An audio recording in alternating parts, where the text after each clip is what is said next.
We have had some time now, over a week of GAC battles, to get a feel for the era characters that we had from the last era. The era of the anniversary, the era that has developed Fira? I don't know, but some people have been asking me the question quite a lot recently, talking about who do we think is actually the best individual units and those that form the best individual teams. So that's what today's video is about, ladies and gentlemen. Let's talk about the 7 characters that we got in the previous era and how do we rate them now that we've got a feel for them.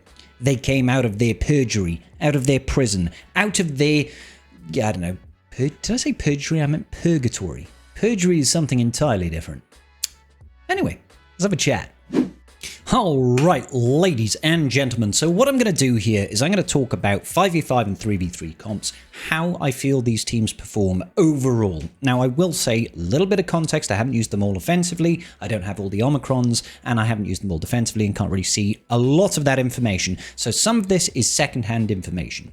We're going to start off with the first character that we had, Stormtrooper Luke. This man has a unique 3v3 Omicron that I have applied but haven't been able to test just yet because I missed the first week that we got to use that and I never really got to play around with it since. Now, I have it under authority that in 5v5, this Stormtrooper Luke team is actually a lot of fun. If you've got Akbar's army, Stormtrooper Luke's doesn't really matter because it's a leadership, and Princess Leia's army, pair that with Stormtrooper Luke's unique to guarantee essentially those, or I think it's his first special, that guarantees the assists or the chance bonuses that both Han and Leia have. This thing can really clap.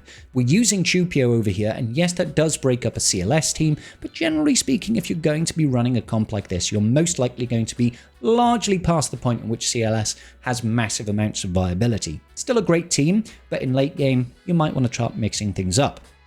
Now, what I will say about Stormtrooper Luke is his base speed is incredibly fast. He can really go.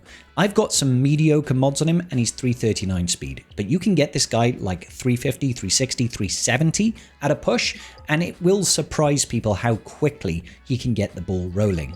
With Akbar and Princess Leia's Omicrons, there becomes a lot of turn meter generation and a lot of damage output.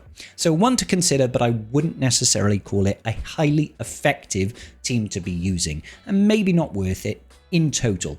Could be a lot of fun. Now, we use Chewbacca in here because he's always going to assist whenever anybody does any turns here, and that damage output really starts to up the actual, total damage dealt, because he will assist every time Leia takes a turn and does her triple attack. She's going to generate basically 100% turn meter all the time with these pair of Omicrons active. It really does get quite scary. 3v3 again, I haven't seen a whole lot. If we were to take a look at Swiggle.gg for 3v3 to see what's sort of holding when you've got that double Omni situation, one on Stormtrooper Luke, one on Princess Leia, you can see it is actually quite surprising. Tuskens have a real hard time with it. Traya struggles against a Stormtrooper Luke team. Even Reva, to an extent, has a hard time dealing with it. This is, granted, most likely with people running an actual FDC over here, or perhaps they're just running the Tankron. Yeah, this might have been before we had the FDC. Let's just have a look. Okay, let's just throw on the FDC and see. Let's see a perfect storm situation. Yeah, Tuskens have 0 chance. It's holding up against Traya, for goodness sake, and then people are resorting to actually using Galactic Legends to try and beat it. Bo-Katan only 50% over here. Things like Gungans, things like Old Republic doing some good work. Obviously GLs should be handling this sort of thing, but it held against Boba Fett Kron, it's held against Enoch, it's held against Malgus. It's actually quite surprising what this can hold against. You do need to take something significant against it. So take that with a grain of salt. Obviously, there wasn't a whole lot of data around what could counter this team at the time. So, like I said, take that with a grain of salt. Overall, it seems like it's actually a decent team.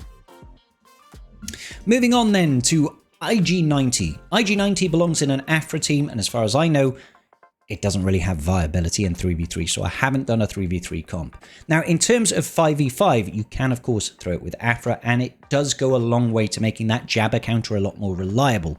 However, in my experience, it is not a guarantee, and I think it doesn't actually go far enough in helping this team. Unfortunately, Afra still does struggle from the situation of if the incoming damage is too high, you cannot mitigate enough of that damage and the team will never get its engine running. So I really do hope that in the future, CG brings us a unit that will provide a little bit more protection at the start. Right now, she will stealth, right? She will stealth for 2 turns. I think it's an undispellable stealth, so they can't just gun down Afra. The problem is the rest of the team is still a little bit too squishy without some form of beefy pre-taunting tank. I do wish that they'll revisit this and give us another Darkside Droid Scoundrel. That is a good tank for this team. I like to use B2 in here because the fact that B2 can generate bonus turn meter, can take additional turns and AoE and buff immunity, it gives us that one little thing that we need in an Afra team, which is just interrupt the enemy, slow them down a little bit, throw out a couple of debuffs, you know? But once it does get running and a good match versus Jabba, this team actually does do very well, and it can result in good banners. I'm not entirely convinced. I did have higher hopes for this because even with my R9 IG90, I wasn't getting great success rates versus Jabba. Maybe that's, you know, partly to do with all of the monstrous crons that we have at the moment with all those perfectly rerolled stats, and the support cron on Jabba is a little bit of a pain. Next up, we've got the Chode, Yoda and Chewbacca. This one has been surprising for me. I've had several holds on this team on defense. It can hold out. It can hold out a surprising amount because a lot of people these days picked up that $5 R9 Clone Wars Chewbacca Lightspeed bundle that was in the game a couple of weeks back, and maybe you've got some investment in the rest of your Wookiees. But this thing has got so much sustain and healing that it will eventually wear you down to the ground.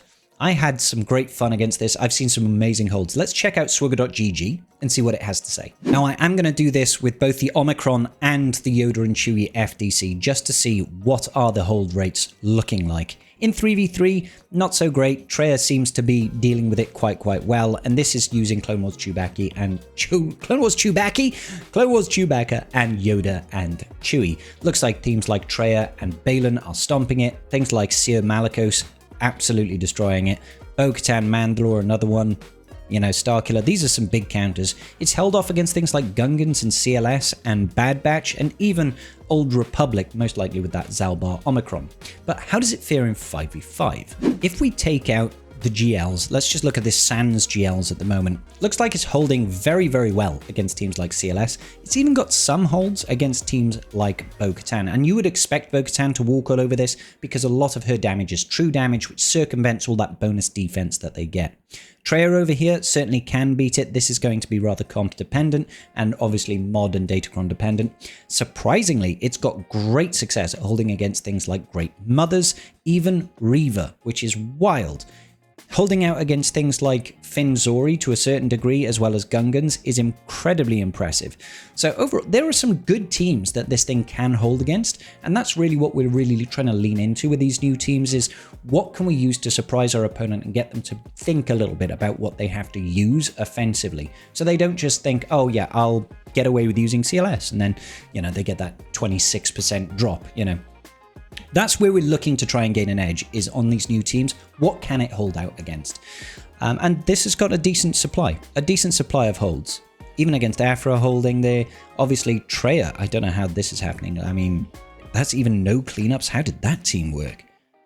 I'm very surprised that a support cron over here managed to win with 0 banners dropped. That's incredible. I would have thought that the damage output eventually would have chewed through that.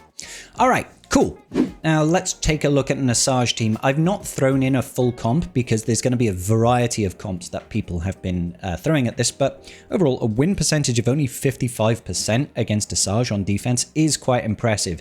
People throwing in Boba Fett here. We've got Malgus. Malgus is a pretty good counter, but not always explicitly. Looks like Greef Karga is actually a pretty decent replacement over here. They're taking out Zuckuss to get that 300% bonus max protection. Greef obviously gives them some level of recovery as well as an additional mass assist, which is nice. People throwing in Zam instead seems to really upset things. Zam and her Omicron is passing a heap load of speed, like 70 speed. Easily to the rest of the team, as well as some additional offense and stats like that. So apparently, you know, Boba Fett Sign of Django with Asajj and Zam Wessel does actually some pretty strong stuff over here. I was kind of hoping that we didn't just look at all the Malgus counters.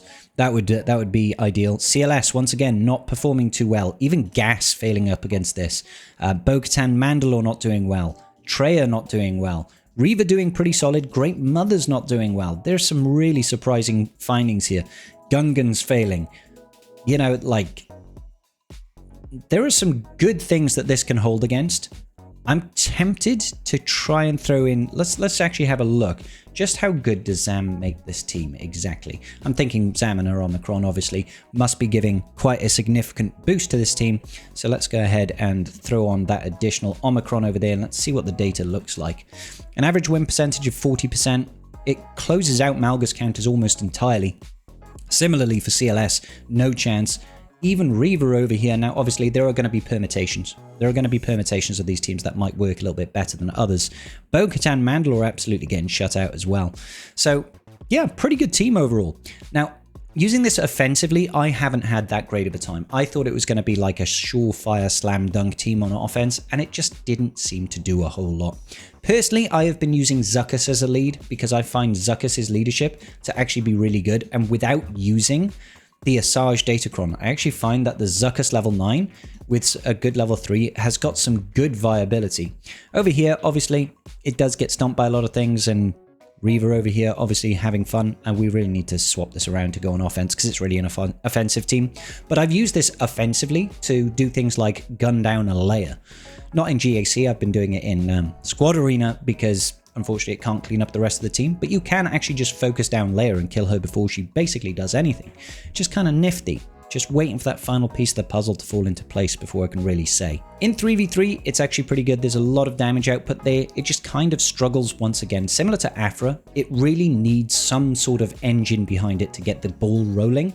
Otherwise, they can just take out your team. Both Fennec and Boba Fett, Cyan Django are quite squishy before anything gets going. I'm almost tempted to go Zuckuss and Forlorn instead of Boba Fett and Fennec, truth be told.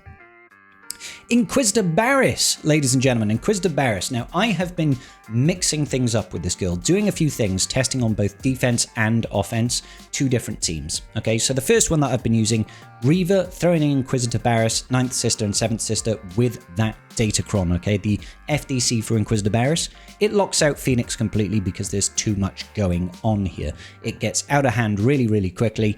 And you've got massive amounts of health pool and damage assisting and stuff like that from 9th Sister. Now, you don't necessarily need to use 7th Sister, you can use 2nd Sister. You can also use this trio as part of your Sia Malicos team. Now, Sia Malicos has recently lost Starkiller over to a team we're going to talk about in a minute, obviously, with Maul. But these Inquisitors are all unaligned Force users. So you could take Inquisitor Barriss and 9th Sister, even 2nd Sister if you wanted, and throw it under Sia Malicos with this new Datacron, or you could drop 2nd Sister and throw in OG, or not OG, Conquest Maul into that team, and all of a sudden you've got a powerhouse team again. They're fun. They're fun. I've enjoyed this team quite a lot. On defense in 3v3, they didn't do anything for me, I'll be honest. Didn't have the FDC fully maxed out at the time, but I didn't get a single hold, unfortunately. Unfortunately, they do fall foul to what a lot of Inquisitors fall foul to, which is Adrad just kind of deals with it, Treya deals with it, Reaver deals with it, Gas deals with it, Balin. It's got a lot of counters already, Great Mothers, Old Republic, and this is a bit of the problem, really, isn't it? So, unfortunately, it doesn't seem like the 3v3 team has got much defensive viability. I'm not sure what they can take out on offense, though, so let's take a look. Let's grab Barriss, and you do generally want to be throwing it in with 9th Sister and 2nd Sister. Let's have a look over here. Who have they been taking out? I mean, let's go by win percentiles over here. Mirror matches. Keller and Beck with Jocasta and Plo. That's a weird comp, truth be told. Night Sisters, Sortie. See, this is the thing. I don't feel like it's generally tackling much of value. It's not really tackling much of value on offense. And again, maybe it's because it's a new team and people are still figuring stuff out. Even here, it's not got great success rates if they've got Temple Guard with the Temple Guard Omicron. That lowers things. Even worse, apparently, with Ayla. Like, the win rates here are really, really poor. Yeah, it doesn't look like it's a great team in 3v3, which is a bit of a shame. Next up, we've got Darth Vader Duel's End, or The Dude. The Dude is phenomenal. He is our new elite marquee, ladies and gentlemen. New elite marquee, so that does mean he's on par with things like Great Mothers. Defensively, for me, this thing has held every single round. I've lost taking in JMK Cat on offense against this thing. Like, He just straight up is a damage machine. He will absolutely destroy things. Offensively, he can full auto things like GL Ahsoka Tano with his Datacron. It is about that FDC because he gains bonus turns when enemies attack out of turn. She's constantly counter-attacking, and that basically guarantees that we will always gain bonus turns. And as long as Palpatine's alive, he cannot be defeated. So with the FDC, he is basically a full auto counter to GL Ahsoka Tano. I will say there is a proviso to that. If you do not have enough relic levels and enough offense on your Darth Vader Duel's End, you may well time out because you will not have enough damage output. It's why I throw Piet with him, because Piet is going to be passing Emperor's Trap, and that's going to be raising his offense every single time he takes a turn. So that is something to consider. On defense, I've had a hold with him every single round. I'm not sure what people are throwing up against it. Let's go check it out. So it looks like it held out completely versus Great Mothers. It held out versus Malgus, although it did lose Palpatine, which kind of makes Vader vulnerable. And then it eventually toppled to Traya. So in round 1 of this week, my Darth Vader Duel's End did hold a battle. I can't quite see what they used over there. Round 2, I don't think my opponent even really showed up to do anything. No, absolutely nothing from my opponent over here. Don't know why. Looks like he tried to take on the Stranger Starkiller team, dropped 2 battles, and decided to call it a day. So he didn't even bother attacking the rest. But he should have really just locked in that 10 to get some rewards at the very least. And I don't think my opponent has attacked this round just yet. We'll just double check. Make sure there's no attacks on the board right now. Nothing on the board right now. He's waiting to the last moment. Overall, Darth Vader Duel's End for me has been phenomenal defensively. And I actually really enjoy him on offense. He does so much damage. Banners, not so great.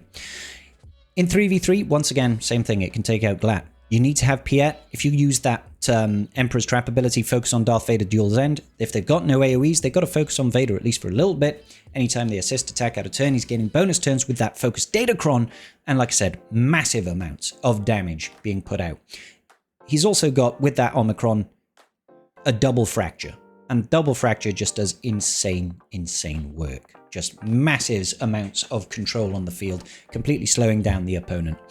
I love it. I love it personally. And then finally, we've got Cash Fueled Maul, the Journey Guide event. Cash Fueled Maul, insane team. Insane team with that focused Datacron.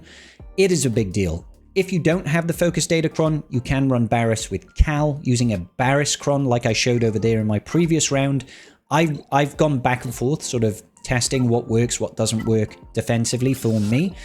And let me just move my face up here a little bit. So I went to the Barriss Cron for this last round, just past, with Cal and Barriss, and I took in the Healer Cron with 117% max health. This held 2 battles, and he couldn't get a scratch on it. My Maul is R10, and he's rocking 264,000 max health. Don't forget, he's also going to take all of his protection, add that to max health. Starkiller's going to add 100% max health, max protection to him. He is going to be chonky.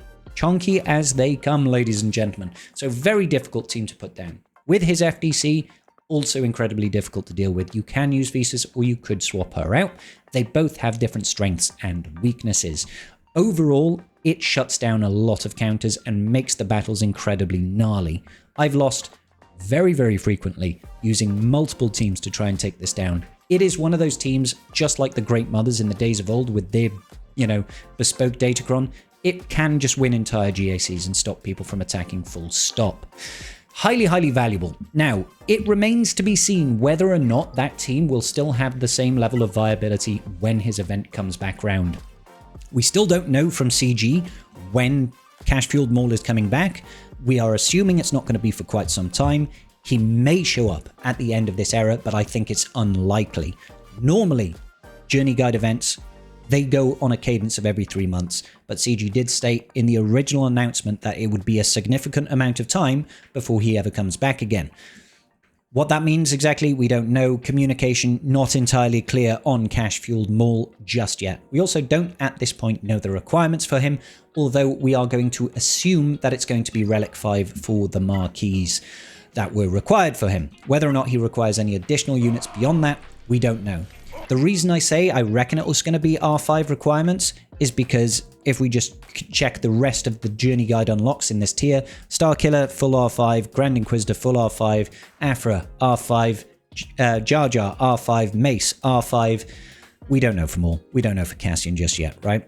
It is different for Jedi Knight Revan, Darth Revan, Chewbacca, C-3PO, and Han's Millennium Falcon because these units all came out pre-relics, essentially, or pre-relic levels at the very least.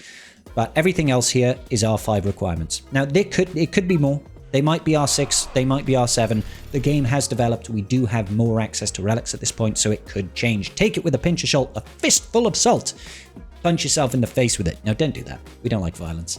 We don't like violence. Do you want to see me stick 9-inch nails through each one of my eyelids? Uh-huh.